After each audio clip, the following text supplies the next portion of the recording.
I'm Jean-Baptiste Monge. I'm working in Montreal since 3 years in Montreal because I'm an illustrator, a French illustrator. My name's Greg Manchess, and it's I've had it all my life. No, I'm David Palumbo, a freelance illustrator, traditional painter who mostly works in card games like Magic the Gathering and other similar products, and also traditional, publishing illustration, book covers, and that kind of thing. I'm John Picacio. I have been a full-time illustrator for book covers and CDs and magazines and editorial and all sorts of media for, a good 12 years now, full-time. My name's Brom. I guess I consider myself a dark fantasy illustrator. My name is Terryl Whitlatch, and I am an animal artist and creature designer. And I worked in a number of venues, from books to scientific exhibitions to Hollywood. I do a lot of oil painting. Started out oil painting and then avoided it for about 10 to 15 years to do all kinds of other illustration techniques because I thought that that's what people wanted, until I realized that's not what I wanted. I wanted the oil paint. But I was in a market that didn't want oil paint, and I thought, screw this, I'm going to paint anyway. A little concept work here, a little advertising work here. Every week is a whole new deal. But now we're shifting over into a sort of a new stage of my career where I'm going to be creating something called Lone Boy, which is my company and will be the home for my creator-owned projects. Still going to be doing my freelance stuff, but this is kind of something I've been building toward for a while, where I get to sort of do my own, create my own visual universes, and I'm excited about this. I've been trying to get to this point, and now we're finally here. I've been in the business at least 30 years now, but it started pretty much around the time I was born. I've been drawing and painting the same thing.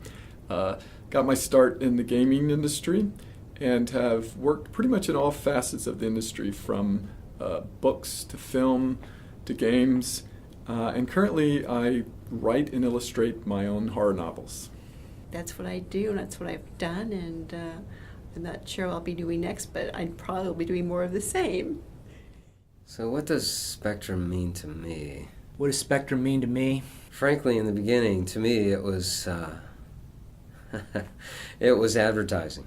It's the best of the best. It was a way to get my name out in front of people. I'm a competitive guy, and I look at this stuff, and I always think, okay, I'm here, and I'm always looking at where I can go up higher, and all the guys I admire are the same way. They always want to do better than what they did yesterday, and when you look at that book, you're looking at the past, the present, the future, but also just this is the major leagues. I mean, I think a lot of people look at this book as sort of saying this is the standard bearer. And then as the years went by a little bit, 1, 2, 3, 4 years down the road, then it just became wanting to be a part of the gang of guys that was out there doing the same kind of work, and I started to get to know people.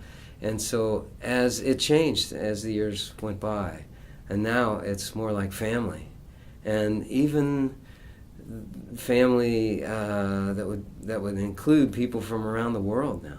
New guys that come out every year, and you go, who's this guy? God, it looks great. It means two things to me. On the one hand, when it's coming time to submit to Spectrum, it's great to stop and look back at what I've done throughout the year, and that's always my kind of like moment of self-reflection, to see, am I moving in the direction that I want?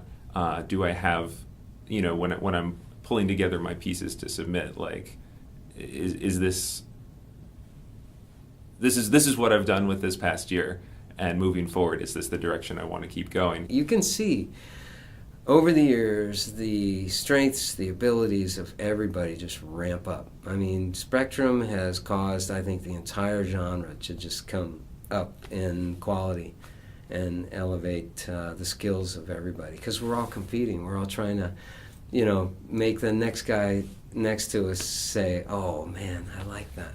That's what we're trying to do. That's why I love it. And what I love about Spectrum also is it just keeps getting better every year. I think I haven't been a juror yet before, but it must be a lot of pressure to better the book from the previous year as a juror, and I admire the hell out of it. I really do. And then when the book actually comes out and I get to see that from everybody who's represented in the book, you know, what was this year about? What is the general, not only fashions and trends that's showing up in other people's work, but just like, what is the crazy cool stuff going on that somehow I missed throughout the year? And just like such a high bar for the quality. You know, just every page is dynamite stuff. So yeah, it's always just a tremendous bolt of inspiration along with a real kick in the pants. What does spectrum mean to me? Spectrum means to me imagination. Spectrum is really important, I think, for all artists. What it means to me is community. Exploring the worlds envisioned by the best science fiction writers. Just in book, you don't touch a lot of people. Maybe 1,000 is best, 2,000 is marvelous, you know. But spectrum is diffuse, it's a good way.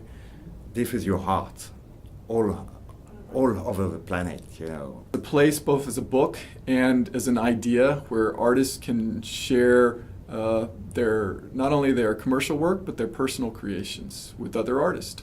And seeing different artists' takes on those themes, or even stories that artists make up from their own imaginations and putting wings to those visions, things that we can all share and see ourselves in. And it's important for an artist, I think, today to be in spectrum.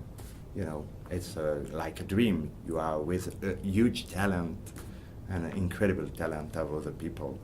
And the show permits to share a lot of things with other tools, mind, spirit, you know. That's the best way, I think. I love spectrum for that.